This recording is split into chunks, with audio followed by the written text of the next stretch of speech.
Et, 2. Santiago semble peindre l'image d'un animal sauvage en cage qui va et vient à la recherche d'une occasion de s'échapper. S'il est possible de mettre un animal en cage pour l'apprivoiser, cela ne semble pas être le cas de la langue de la communauté chrétienne de Santiago 3. Mais aucun homme ne peut apprivoiser la langue, c'est un mal turbulent et plein de poisons mortels. N'attendez pas qu'il soit trop tard. Devenez membre de la chaîne Today et bénéficiez de réconfort et de soutien dans les moments difficiles. Cliquez sur le lien dans la description de la vidéo. Mardi 9 avril 2024 page 2. Nous savons de quoi le poison est capable de faire 4. En mentionnant poison, Jacques faisait peut-être référence à un serpent venimeux. Vous pensez probablement au psaume 141 à 3. Délivre-moi, Seigneur, des hommes méchants, garde-moi des hommes violents. 2. Qui complotent le mal dans leur cœur, qui provoquent chaque jour des guerres. 3. Ils aiguisent leur langue comme un serpent, il y a du venin de vipère sous ses lèvres. 5. La langue, comme un poison,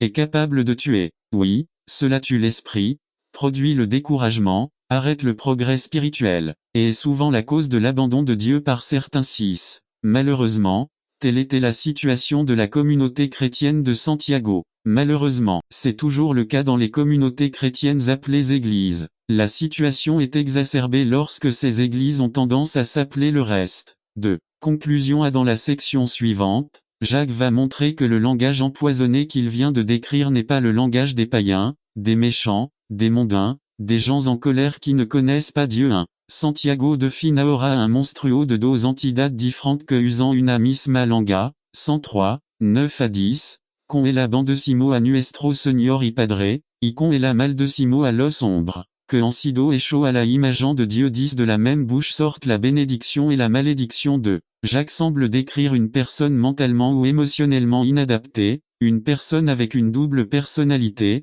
3. Jacques a sûrement à l'esprit le psaume 62 4. Ils bénissent de leur bouche, mais ils maudissent dans leur cœur. Et il pensait peut-être à ce que Sirach ben Sirach a dit dans 28-12. Si vous soufflez sur une étincelle, cela l'enflammera davantage, mais si vous crachez dessus, vous l'éteindrez. Mais les deux choses sortent de la même bouche. 4. Jacques ne semble pas comprendre comment il est possible que le même langage soit capable de s'exprimer dans la plus douce adoration, bénissant Dieu, d'une bouche qui, à un moment donné, sort des paroles les plus pures dans la lecture de la parole, dans le chant des hymnes. Cependant, c'est la même bouche qui produit des malédictions contre son prochain. Jacques termine 3:10 en disant, « Mes frères, cela ne devrait pas être ainsi. » B. La duplicité dans l'usage de la langue par une personne appelée croyant, pour bénir Dieu et en même temps maudire son prochain, créé à l'image de Dieu, détermine l'incapacité d'une telle personne à connaître le Dieu qu'elle a prétend adorer. 1. Lorsqu'il dit créé à l'image de Dieu,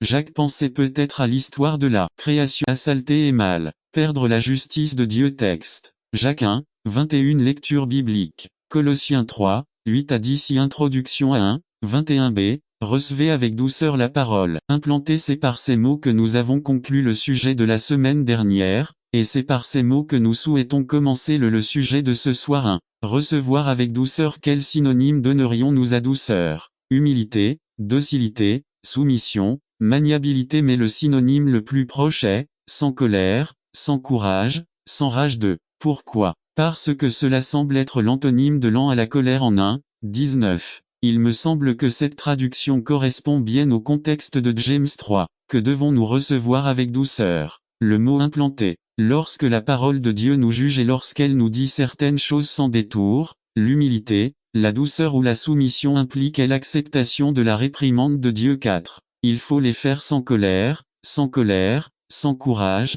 Quoi? La parole implantée est la traduction la plus courante, cependant la version originale est greffée. 5. Quelle image quelque chose de greffé nous évoque-t-il? Il ne devrait plus être mes concepts, mes opinions, mes excuses. La parole greffée concerne ce que Dieu dit de nous-mêmes. 6. Les vient me convaincre du péché à travers la parole. La parole se greffe dans notre conscience et notre cœur afin de sauver notre âme en soumettant notre volonté à celle de Dieu. 2. Rejeter tous les caquias après s'être concentré sur l'audition, la parole et la colère. Jacques conclut maintenant avec quelque chose que nous avons abordé superficiellement dans le sujet précédent. Jacques appelle à se débarrasser de toute saleté et méchanceté. 1:21. Nettoyer nos vies est le thème fréquent de nombreux écrivains bibliques. Vivre une vie pure est en fait le thème central de la Bible. C'est ce que nous appelons l'éthique chrétienne. Dans la Bible, il apparaît toujours sous forme impérative de Saint Paul, plus que quiconque, a un sentiment d'urgence à l'égard du croyant qui mène une vie pure à la pureté est un impératif au début de la carrière chrétienne, lorsque nous venons initialement au Christ. F. 4, 21 à 22, si vous l'avez vraiment entendu et avez été instruit en lui, tout comme la vérité est en Jésus, concernant votre ancien mode de vie, éloignez le vieil homme corrompu par le n'attendez pas qu'il soit trop tard. Devenez membre de la chaîne Today et bénéficiez de réconfort et de soutien dans les moments difficiles. Cliquez sur le lien dans la description de la vidéo. Mardi 9 avril 2024 page Un désir trompeur B sous le titre Vivre une vie pure. Paul nous exhorte, nous pousse dans notre vie chrétienne, dans notre vie quotidienne, à vivre une vie sanctifiée en Christ. Col 3 8 à 10. Mais maintenant, laissez aussi toutes ces choses colère, méchanceté, blasphème et paroles grossières de ta bouche. Ne vous mentez pas, car vous avez dépouillé le petit enfant des frères Martinet, est sûrement le plus grand témoignage de la réussite conjugale de vos parents. Vous souhaitez apporter votre contribution à cette cérémonie. Mot des enfants nous sommes un témoignage des idéaux de survie de nos parents. Nous sommes ses rêves et le fruit de son amour, leurs inquiétudes et les causes de leur inquiétude. Aujourd'hui dans ce simple hommage nous vous rendons notre amour et nous souhaitons le bonheur de vous, maman et papa. Chantant le morceau Love Them While Weak en mots des petits-enfants nous, enfants de ce couple, sommes reconnaissants pour la vie que Dieu n'a pas donnée à travers eux. Avec l'amour de nos petits-enfants, nous nous donnons pour leur bonheur complet. Gabriel Martinet chante le morceau Conseil de mon grand-père mots d'enfants et de petits-enfants ensemble n'attendez pas qu'il soit trop tard. Devenez membre de la chaîne Today et bénéficiez de réconfort et de soutien dans les moments difficiles. Cliquez sur le lien dans la description de la vidéo. Mardi 9 avril 2024 page 2 puissiez-vous être très heureuse en ce jour et toujours. Que Dieu vous protège toujours. Nous promettons de toujours vous aimer et de contribuer à votre bonheur. S'adresser au couple. Si vous avez l'intention de réaffirmer vos vœux, vous l'exprimerez en vous tenant la main. Demandez au mari de regarder les paumes des mains de sa femme. Luis, ses mains sont celles d'un grand ami et d'une aide idéale. Ils vous soutiennent dans la prière depuis de nombreuses années. Ils vous ont réconforté dans les moments de tristesse et d'épreuve. Ils vous ont touché avec beaucoup d'amour. On peut dire que ce sont des mains sages. Le proverbe nous dit, la femme sage construit sa maison, mais la folle l'abat avec ses mains. Proverbe 14, 1. Le témoignage en est les enfants que Dieu leur a donnés. Demandez à la femme de regarder les paumes des mains de son mari. Alfonsa, ses mains sont celles d'un grand ami. Avant, elles étaient des mains destructrices et violentes, mais depuis 40 ans elles sont les mains d'un saint homme. Depuis, ils vous soutiennent dans la prière. Ils ont été votre force et votre refuge. Depuis lors, ces mains ont travaillé, non pour une nourriture périssable, mais pour une nourriture qui demeure pour la vie éternelle, et que le Fils de l'homme vous donnera. Jean 6,27. Je suis sûr que tous deux peuvent dire comme le psalmiste, que la lumière du Seigneur notre Dieu soit sur nous, et que l'œuvre de nos mains s'établisse sur nous. Oui, l'œuvre de nos mains confirme Psaume 90-17.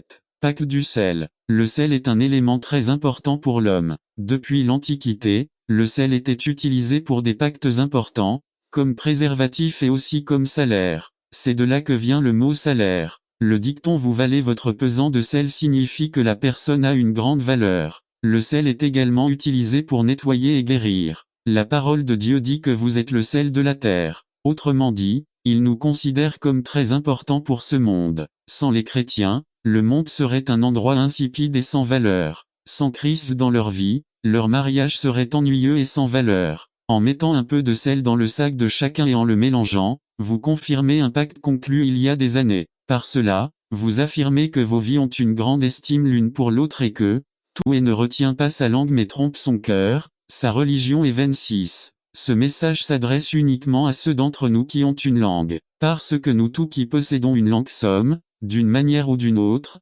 coupables du crime de ne pas arrêter notre langue. 7. Si quelqu'un ici n'a pas de langue ou est muet, il peut rentrer chez lui pour se reposer. Le message n'est pas pour vous. Mais si tu as une langue, n'ose même pas te lever. B. Jacques 1,26 est le verset transitif entre 1,19 à 25 et 1,27 à 2,26. 1. 26 parle d'auto-tromperie, ou comme le dit Jacques, il trompe son cœur. 1. Cette auto-illusion s'applique à la personne en 1. 24. La personne qui se voit dans le miroir, et bien qu'elle soit morveuse, échevelée, elle ne fait rien. Autrement dit, il entend, mais il ne met pas en pratique ce qu'il entend d'eux. Tout comme elle s'applique à celui qui n'entend pas, cette auto-illusion s'applique également à la personne à la langue libre et radin, 26, à la personne qui ne mesure pas ses paroles, à celle de 1, 19, bien qu'elle soit un croyant, n'est pas lent à parler. Santiago s'adresse à celui qui il dit ce qu'il a à dire, parce qu'il doit le dire, parce que s'il ne le dit pas, il aura une crise cardiaque, aura un ulcère ou mourra de rage. Dites ce que vous avez à dire car ce que vous avez à dire est la seule vérité qui existe. Tout le monde n'attendait pas qu'il soit trop tard. Devenez membre de la chaîne Today et bénéficiez de réconfort et de soutien dans les moments difficiles. Cliquez sur le lien dans la description de la vidéo. Mardi 9 avril 2024, les pages 1 sont faussées. Nous nous retrouvons à aider une équipe, un département, un programme, un club, un ministère dans l'Église. Il doit parler parce qu'il croit que les autres ont toujours tort et ne font pas les choses comme elles devraient être faites ou comme elles ont toujours été faites. Il dit ce qu'il a à dire sans se soucier de détruire ce qu'il essaie de construire. Il dit ce qu'il a à dire même si ce faisant il empoisonne l'esprit des autres, surtout des plus jeunes et même de ses propres enfants. Il ne se rend pas compte qu'il sabote ce qu'il tente d'établir. 3. Dans 1, 26, Jacques revient à son proverbe en 3 parties: prompt à entendre, lent à parler, lent à se mettre en colère. Dans 1 22 à 25, nous avons vu la semaine dernière comment Jacques aborde la première partie de ce proverbe: il faut que vous entendiez, mais vous devez avant tout faire ce que vous entendez. 4. Il aborde maintenant la deuxième partie, car, apparemment les frères de sa communauté ne savaient pas encore comment mettre un terme à la langue, et le manque de cet arrêt a détruit ce que la communauté essayait de construire. 5. Réfléchissez un instant si, d'une manière ou d'une autre, vos paroles profitent ou détruisent la communauté chrétienne, sapant ainsi un ministère que Dieu veut faire fleurir dans cette église. 6. Qui sait si nos commentaires amers sont simplement dus au pourquoi de la vraie religion exige la maîtrise de soi. Si les lecteurs de Jacques pouvaient prendre le contrôle de leur propre langage, c'est-à-dire Proverbe 28, faites le bien, et tout ira bien pour vous. Celui qui ne doit rien ne craint rien, mais le méchant s'enfuit toujours, même si personne ne le poursuit. Le méchant s'enfuit sans que personne ne le poursuive, mais les justes sont audacieux comme un lion. À Thomas Mucho valor enfrentar una multitude. Thomas Mucho valor ser una persona de fille de vision. Thomas Mucho valor hace lo correcto cuando e opposition. Pero un lide no anda por el camino de meno resistencia.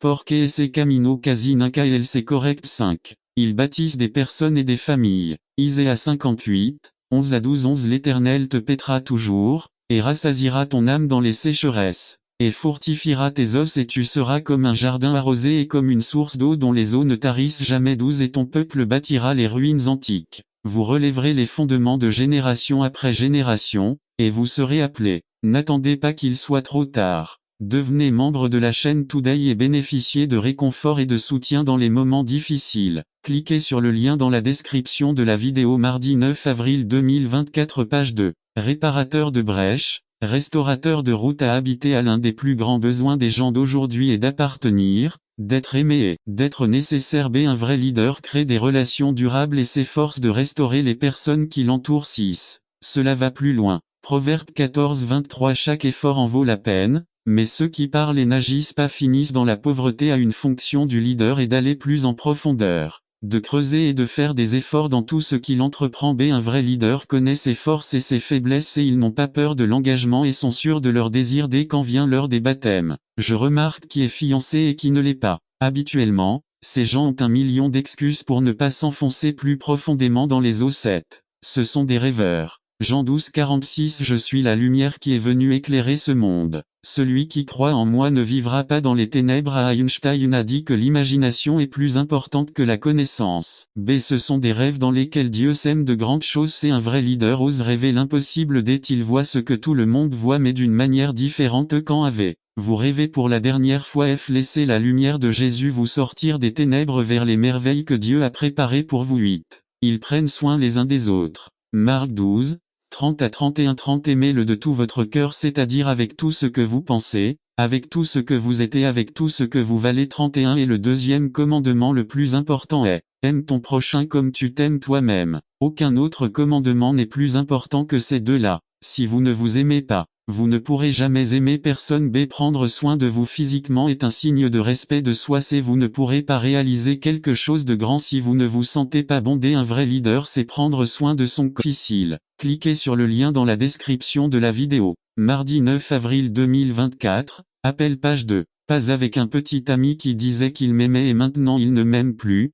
Pas avec une paire de chaussures de tennis dont on m'a dit qu'elles étaient authentiques. 3. Dans cette victoire, il n'y a ni tromperie ni tromperie. C'est une vraie Nike. Pasteur, mais parfois je me sens comme un perdant, vaincu. Parfois, je me sens perdu. Si tel est votre cas, écoutez les paroles suivantes de Jésus, Jean 16, 33. Je vous ai dit ces choses afin que vous ayez la paix en moi. Dans le monde, vous aurez de l'affliction, mais ayez du courage. J'ai vaincu le monde. 4. Il y a deux choses que vous devez comprendre ici à la victoire. Nike est à toi quand tu crois que Jésus est le Fils de Dieu, le Sauveur. B. La victoire, Nike, est à nous lorsque nous lui faisons confiance.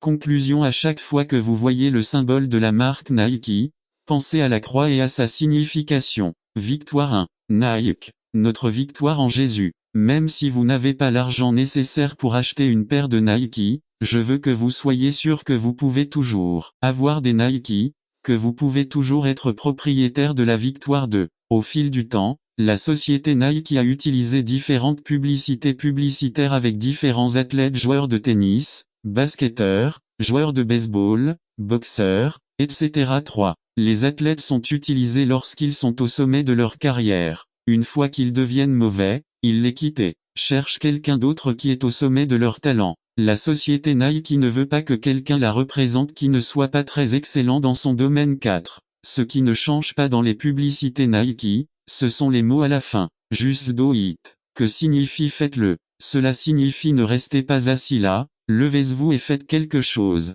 B. La victoire de Jésus se termine également par un faites-le. Il le dit à tous ceux qui ne savent pas quoi faire. La victoire de Jésus a de la place pour tout le monde. 1. Comme Michael Jordan, vous aussi pourrez voler, et encore plus haut, vous volerez vers le ciel lorsque nous serons enlevés dans les nuages pour recevoir Jésus dans les airs et vivre ainsi éternellement avec le Seigneur. Voir 1 Thessaloniciens 4, 17. Dans Romains 5, 8, nous lisons, « Mais Dieu démontre son amour pour nous en ce que, alors que nous étions encore pécheurs, Christ est mort pour nous deux. » Les Nike sont à vous, maître sûr. La victoire est à vous, accepte-le. Pour les perdus, pour les tristes, pour les découragés, pour ceux dont les parents ne les comprennent pas, pour ceux dont le petit ami les a quittés, pour ceux qui ne réussissent pas bien à l'école, pour ceux qui ne savent pas faire leurs devoirs, veux-tu accepter la victoire de Jésus pour toi? Fais-le, c'est tout. N'attendez pas qu'il soit trop tard. Devenez membre de la chaîne Today et bénéficiez de réconfort et de soutien dans les moments difficiles. Cliquez sur le lien dans la description de la vidéo. 9 mars, avril 2024, page 3. Quand les saints se battent. Noon.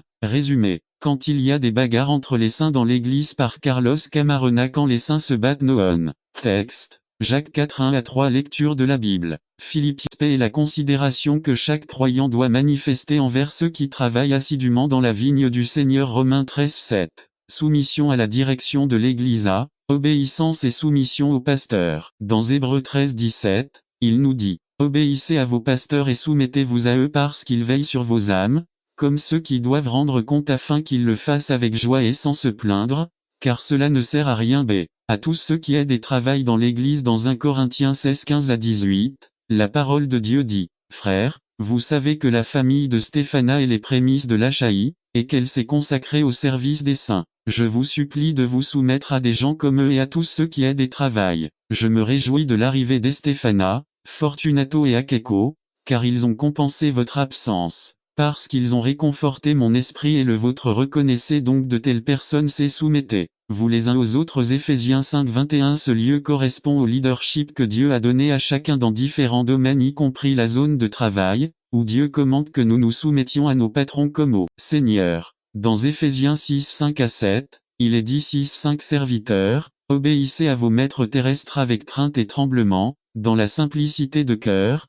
comme Christ. 6, 6. Non pas sous les yeux, pour plaire aux hommes, mais comme serviteurs de Christ, faisant la volonté de Dieu de tout cœur. 6, 7. Servir avec bonne volonté, comme pour le Seigneur et non pour les hommes. Dans 1 Pierre 2, 18, il est dit, serviteurs, Soyez soumis en tout respect à nos maîtres, non seulement le bon et le gentil, mais n'attendez pas qu'il soit trop tard. Devenez membre de la chaîne Today et bénéficiez de réconfort et de soutien dans les moments difficiles. Cliquez sur le lien dans la description de la vidéo. Mardi 9 avril 2024, page 8. Aussi à ceux qui sont difficiles à supporter. Dans Tite 2:9 il est dit: exhortez les serviteurs à se soumettre à leur maître, à plaire en toutes choses, à ne pas être bavards, ne pas frauder, mais se montrer fidèles en tout, afin qu'ils ornent en tout la doctrine de Dieu notre Sauveur. Nous prions pour que Dieu nous aide à mettre sa parole en pratique et que le royaume de Dieu ne soit pas entravé. N'attendez pas qu'il soit trop tard. Devenez membre de la chaîne Today et bénéficiez de réconfort et de soutien dans les moments difficiles. Cliquez sur le lien dans la description de la vidéo. Mardi 9 avril 2024. Page 9. Un père nommé Jaïro. Résumé. Dieu nous a créés avec la possibilité d'avoir une influence positive et transformatrice sur nos enfants. Par Fernando Ocampo. Un père appelé Jaïro. Luc 8, 40 à 56. Introduction. Aujourd'hui, nous célébrons la fête des pères. Tout le monde sait que cette journée n'est pas célébrée avec l'intensité émotionnelle. Deux aspects importants à Jaïro n'a pas envoyé sa femme chercher de l'aide comme le font certains hommes. Il n'envisageait pas, non plus, d'envoyer un de ses proches ou des serviteurs. Jaïro est allé rencontrer Jésus personnellement. Comme la famille et l'Église seraient différentes si nous avions davantage de pères comme Jaïro, des humains sensibles et humbles, qui naîtra ce serviteur qui servira ce peuple. Je ne suis pas envieux de voir que ce que vous faites surpasse en qualité et en soin ce que j'ai fait. Au contraire, je rends gloire à Dieu car il me prouve ainsi qu'il ne laissera jamais son peuple sans leadership. Pour moi, ce que dit la Bible est très clair: il y a différents dons, mais un seul esprit. Il existe différentes manières de servir, mais le même Seigneur Dieu a placé chaque membre dans le corps comme il l'entendait. L'Église n'accomplit pas sa mission à travers des départements ou à travers des impositions, mais à travers un ministère partagé où pasteurs, diacres, dirigeants et membres conviennent d'unir leurs ressources et leurs efforts pour travailler en équipe, où le Seigneur Jésus est notre coach et le Saint-Esprit est celui qui met en nous la puissance, l'enthousiasme et la motivation dont nous avons besoin. Dans cette année qui va bientôt commencer, pasteurs, diacres, dirigeants et membres, nous serons tous au front de la tranchée. Parce que je comprends que la volonté de Dieu est que nous restions ensemble et que nous n'attendions pas qu'il soit trop tard. Devenez membre de la chaîne Today et bénéficiez de réconfort et de soutien dans les moments difficiles. Cliquez sur le lien dans la description de la vidéo. Mardi 9 avril 2024. Mission page 2. Jusqu'au bout de la promesse de vie en Christ. La preuve qui donne de l'authenticité à notre témoignage. V1b2. Selon la promesse de vie que nous avons en Jésus-Christ. Que Dieu le Père et le Christ Jésus notre Seigneur vous accordent grâce, miséricorde et paix. LSG. Si la volonté de Dieu est le facteur le plus solide de notre unité et de la mission qui nous a été confiée, la promesse de la vie en Christ est le test surnaturel de notre ministère. C'est de cette promesse que découle notre mission. Nous accomplirons la grande commission par l'engagement, l'obéissance et la foi mise en action. Qu'est-ce qui nous pousse à investir dans le royaume? La promesse de la vie en Christ. Qu'est-ce qui nous pousse à investir notre vie dans le royaume? La promesse de la vie en Christ. Nous ne nous décourageons donc pas. Au contraire, même si extérieurement nous dépérissons, intérieurement nous nous renouvelons de jour en jour. 2 Cor 4:16. Au moment d'écrire cette lettre, probablement entre 65 et 68 après JC, l'apôtre était prisonnier à Rome. Nous savons tout que dans une prison, rien ne produit d'inspiration ou d'optimisme. Mais pour l'apôtre, son véritable environnement n'était pas une prison froide, mais la communion vitale et réelle avec le Christ à travers la vie éternelle. Dieu le Père et le Seigneur Jésus sont la source de la promesse de vie qui a apporté la grâce, la miséricorde et la paix de Dieu à chacun de nous. C'est pourquoi l'apôtre peut exprimer à son jeune lecteur Timothée, que Dieu le Père. Devenez membre de la chaîne Today et bénéficiez de réconfort et de soutien dans les moments difficiles. Cliquez sur le lien dans la description de la vidéo. Puis après 09, 20, 24 page 2 Amaba à los dos hijos en la misma manera. On a pesar de sus error y a pesar de malgastar la herencia, y a le gar a casa cochinada, sin pensar doves, le amo accent aigu con el mismo amor que tenia para su fils aîné. N'attendez pas qu'il soit trop tard. Devenez membre de la chaîne Today et bénéficiez de réconfort et de soutien dans les moments difficiles. Cliquez sur le lien dans la description de la vidéo. Mardi 9 avril 2024 page 3 L'Église fidèle jusqu'au bout. Résumé. Il est facile de faire preuve de fidélité quand tout va bien. Le véritable test est de rester fidèle au milieu de l'opposition et de la persécution. Par Cray Bene Smyrna fidèle jusqu'à la fin. Message numéro 3 de la série, Oreille de l'Église, bouche de Dieu. Celui qui a une oreille, qu'il entende ce que l'Esprit dit aux églises. Prof. Arrêtez de dire à celui qui a de la sagesse. L'homme intelligent et d'esprit prudent. 28 Même l'insensé, lorsqu'il se tait, est considéré comme sage. Celui qui ferme ses lèvres est compris. Beaucoup d'entre nous ont l'habitude de trop parler. Nous voulons commander, nous voulons partager nos idées, nous voulons diffuser l'information. Même pendant les temps de prière, nous voulons dire et demander beaucoup à Dieu. Il faut savoir qu'il est bien plus sage d'écouter que de parler. Laissez Dieu vous parler. Il a quelque chose d'important à nous dire. Apocalypse 2, 8 à 11. 8 À l'ange de l'église de Smyrne, écrit, le premier et le dernier, qui était mort et qui a vécu, dit ces choses neuves. Je connais ta tribulation et ta pauvreté, bien que tu sois riche. Et le blasphème de ceux qui se disent juifs et ne le sont pas. Ils sont plutôt la synagogue de Satan. Le temple de César dit n'ayez pas peur des choses que vous souffrirez. Certains d'entre vous en prison. Soyez éprouvés, et vous aurez une tribulation pendant 10 jours. Soyez fidèles jusqu'à la mort, et je vous donnerai la couronne de vie. 11 Celui qui a des oreilles, qu'il entende ce que l'Esprit dit aux gens. Celui qui gagne ne subira jamais le mal de la seconde mort. Aujourd'hui, ce n'est plus Izmir, mais c'est Izmir, Turquie, un lieu touristique. L'église de la ville patriotique. En 200 avant JC, cette ville décida de construire un temple en l'honneur de Rome. En 40 après JC, ils construisirent un autre temple pour honorer César. Autrefois, en temps de guerre, les soldats romains souffraient du froid de l'hiver. Les habitants de Smyrne prirent leurs propres vêtements et les envoyèrent aux soldats. Le culte de César est devenu de plus en plus populaire, jusqu'à ce qu'il soit décrété par la loi de donner de la dévotion et de ne pas attendre qu'il soit trop tard. Devenez membre de la chaîne Today et bénéficiez de réconfort et de soutien dans les moments difficiles. Cliquez sur le lien dans la description de la vidéo. Mardi 9 avril 2024. Page 1 Adoration de César. C'est pourquoi Jean fut envoyé sur l'île de Patmos. Tout le monde a été contraint de proclamer que César est Seigneur. Ainsi, la persécution s'est abattue sur l'église de Smyrne. Christ comprend nos persécutions et nos tribulations. Heb 4, 15 Car nous n'avons pas de souverain sacrificateur qui ne puisse sympathiser avec nos faiblesses, car il a été tenté de toutes les manières comme nous, mais sans commettre de péché. Si l'église d'Éphèse a été avertie de revenir à son amour fervent, l'église de Smyrne a été exhortée à rester fidèle même dans les tribulations. Éphèse n'était qu'à 75 km au sud d'Izmir. 2a. Tim 3, 12 Et tous ceux qui veulent vivre pieusement en Jésus-Christ seront persécutés. L'Église persécutait le croyant, tôt ou tard, produit toujours plus de chrétiens depuis 2000, il y a en moyenne 165 000 croyants par an qui sont martyrisés pour leur foi. Aujourd'hui 2008, on estime que plus de 30% des habitants d'Izmir sont chrétiens. Au moment de cette lettre, ils souffraient beaucoup. Ceux qui refusaient d'adorer César étaient punis par d'autres. Ils ne pouvaient pas travailler dans les affaires des païens. Il leur était interdit d'acheter des produits d'épicerie et des marchandises dans les magasins et au marché. Le culte de César était intégré à la vie politique et sociale de la ville. Cela peut être comparé au catholicisme du Mexique. Certains ont été accusés de conspiration contre le gouvernement et jetés en prison. Peut-être que les paroles de Paul aux Corinthiens les motiveraient parfois. 2a. Compagnie 4, 8 à 18 Nous sommes troublés de toute manière, mais pas affligés, perplexes, mais pas désespérés, 9 persécutés, mais pas abandonnés, abattus, mais pas détruits. 10 Nous portons toujours la mort de Jésus partout dans notre corps, afin que la vie de Jésus se manifeste aussi dans notre corps. Ils ont traversé des tribulations et nous aussi, mais ce n'est pas la tribulation qui doit venir après l'enlèvement. Le monde est rempli de plus en plus d'idolâtrie chaque jour. Les tribulations ne vont pas disparaître. Parfois l'adversaire nous attaque à l'intérieur de l'église. 2a.